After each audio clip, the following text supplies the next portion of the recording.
Viewers, welcome back to my channel. আশা করি তোমরা সবাই ভালো আছো, আমরাও ভালো আছি। সকালে প্রাতরাশে যা যা কাজ থাকে সেগুলো তো হয়েই গেছে। করে টোরে এখন চলে এলাম ব্রেকফাস্ট রেডি করতে। আর এদিকে চাল ভিজিয়ে রেখেছি। আর রাতের বাসন সেরকম কিছুই ছিল না, 3টে প্লেট তিনজনের, কারণ বাকি সব ধুয়ে রেখে দিয়েছিলাম। ওই 3টে প্লেট আর এই ব্রেকফাস্টের এগুলো একবারেই ধুয়ে নেব আমি। আর রান্নাটাও বিশেষ কিছু নেই, তার সাথে বেগুন ভাজা, হালকা তেলে ভাজা পরোটা করলাম, একদমই হালকা। কি করব, দাদাভাই তো রুটি খেতে ভালোই বাসে না।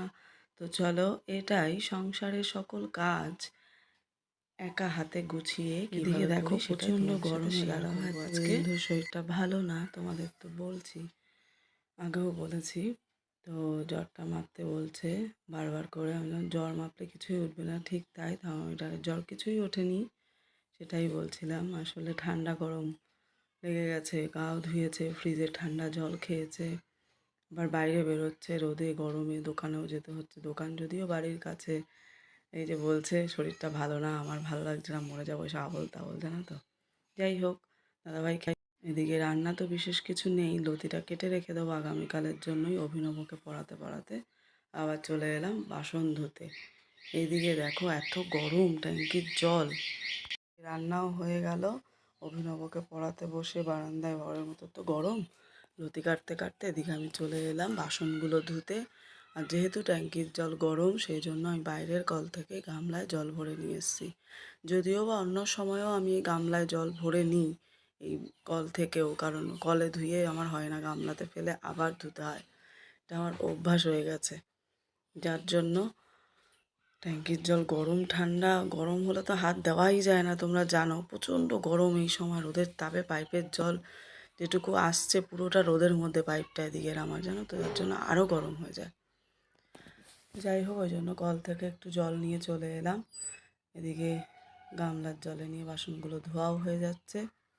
আর জল তো ট্যাঙ্কির জল একটু সাশ্রয়ও হয়ে গেল এইদিকে আমার, কারণ বাইরে তো চাপা কলের জল নিয়ে আসলাম। যাক, যেভাবেই হোক একটু তো সাশ্রয় হচ্ছে, আমার কাজটা তো হয়ে যাচ্ছে, আর কিছুই না। গতকাল আমরা ভালোই আনন্দ মজা করেছি তিনজনেই, কারণ আর কাউকেই পাইনি এই গরমের মধ্যে, ওর জেঠুরাও আসতে পারেনি। আর হচ্ছে আমার বাপের বাড়ি, আমার মা তো শরীরটা ভালো না, ভাইয়ের বউ, বাচ্চাটারও শরীরটা খুব একটা ভালো না, এই গরমে রোদে কেউ বেরোতে চাইলো না। তো চলো, একবার বলেছিলাম ওখানে গিয়ে করি, তা ভাবলাম বাবুর পড়া টড়া সব উল্টো পাল্টা মিস হয়ে যাবে, আর এক একটা একদিন করে পড়া সাবজেক্ট মিস হলে খুব অসুবিধা হয়ে যায়, যার জন্য আর সব ক্যান্সেল করে দেওয়া হলো। বাড়িতেই ছেলে বললো এটা ওটা খাবো, এইভাবেই করা হলো আর কি, অল্পের ওপর দিয়ে। যাই হোক, অনেক গল্প করে ফেললাম। এদিকে গল্প করতে করতে আমার কাজও অনেক এগিয়ে গেল। হাতের ব্যথাটাও এখন আর নেই, কেটেছে খুব কম বা বেশি তাও নয়, কিন্তু বটিদাটা খুব ধারালো, একটু কাটলেও না ভীষণ ব্যথা হয়। তো সেদিন সাথে সাথে দাদাভাই ডেটল দিয়ে পরিষ্কার করে ব্যান্ডেডটা লাগিয়ে দেওয়াতে খুব ভালো কাজ হয়েছে। আজ আর কোনো ব্যথাই নেই, পুরো ঠিক হয়ে গেছে। আর আমার শাশুড়ি বা মা দুজনেই বলে আমার মা এখনও, যে কেটে যাওয়া জায়গায় নুন ঝাল লাগলে নাকি তাড়াতাড়ি ঠিক হয়ে যায়। কষ্ট হয় ঠিকই সাময়িক, কিন্তু তাড়াতাড়ি ঠিকও হয়ে যায়। তোমরা নিশ্চয়ই জানো এরকম কিছু, জানিও তোমরা কমেন্ট করে। তোমরা সবাই কমেন্ট করছো, বেশ ভালো লাগছে। আর কি বলবো বলো, অনেকে অনেক রকমভাবে উইশ করেছো, সকলকেই অনেক ভালোবাসা, অনেক ধন্যবাদ। তোমরা সবাই দেখছো, আমাকেও অনেকে উইশ করেছো, এমনি করে প্রত্যেক দিন ভিডিওতে তোমরা আমার কমেন্ট করো, আমার খুব ভালো লাগবে।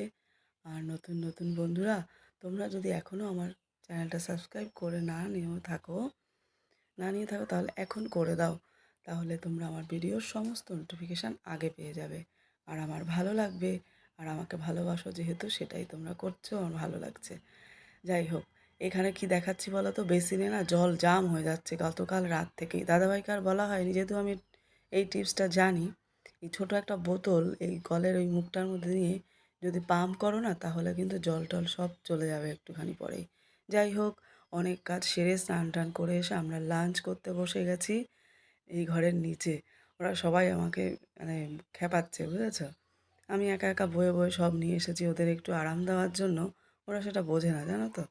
এখানটা তো আমাকে সেই পরিষ্কার করতে হবে, মুছতে হবে, রান্নাঘরটা গরম, ডাইনিং টেবিলের ওখানে বসা যায় না, যার জন্য এখানে নিয়ে এসেছি। চলো, দিনের অনেকটা পর আবার তোমাদের সাথে দেখা। এখন কিন্তু ঘড়ির কাঁটায় বাজে 5টার কাছে, একদম 5টা ছুঁই ছুঁই। অভিনব তো পড়তে চলে গেছে 3:30টার সময়। খেয়ে দিয়ে উঠে একটু বিশ্রাম নিয়েই ওকে বেরিয়ে যেতে হয়েছে, একদম টিকটিকি টিকটিক করে উঠলো। যাই হোক, এবার জামা কাপড়গুলো ভাঁজ করে নিই। অনেক জামা কাপড় জমে গেছে, কালকে রাতে কেচে দিয়েছিলাম, কিছু ছাদে ছিল, আজকের কিছু কাচা, সব একসাথে ভাঁজ করতে নিয়ে বসেছি আমি। এইগুলো ভাঁজ করে নিয়ে ছাদে যাব একটু টবগুলোতে জল দিতে। নিচের মাটির শুকায়নি, কিন্তু টবের মাটি খুব শুকিয়ে গেছে একদম, জানো তো। দাদাভাই বারবার বলে গেল দোকানে যাওয়ার সময়, তুমি ছাদে গিয়ে একটু জল দিও না। হ্যাঁ, তুমি নিশ্চিন্তে যাও, তোমার গাছে জল আমি দেবো, কিন্তু তোমাদের সাথে সেটা ক্যাচ করে দেখাতে পারবো না, কারণ আমার স্ট্যান্ড নেই। ছাদে নিয়ে গিয়ে ফোনটাকে কীভাবে দাঁড় করাবো আমি সেটাই মাথা কাজ করছে না। এটাই হচ্ছে ব্যাপার। স্ট্যান্ডটাকে এখনও ঠিক করা হয়নি, জানি না ঠিক করা যাবে কি না, তবে একটা কেনার ব্যবস্থা করছি, দেখছি। এখানে তো কাছাকাছি কোথাও পাওয়া যাবে না, ওটা এনে দিয়েছিল দাদাভাই দুর্গানগর থেকে। তখন তো দাদাভাই আইটি সেক্টরে যেত, আসা যাওয়ার পথে একটা দোকান থেকে এনে দিয়েছিল। ওটা এনে দিয়েছিল আমাকে 2022 সালে। এতদিন ছিল, আমার ওই জন্য মনটা খারাপ হয়ে গেল। কিছু করার নেই, সব কিছু তো চিরস্থায়ী নয়। চলো, যদি ভালো লেগে থাকে তোমরা অবশ্যই একটা করে লাইক দিও, কমেন্ট করে জানিও কার কেমন লাগলো।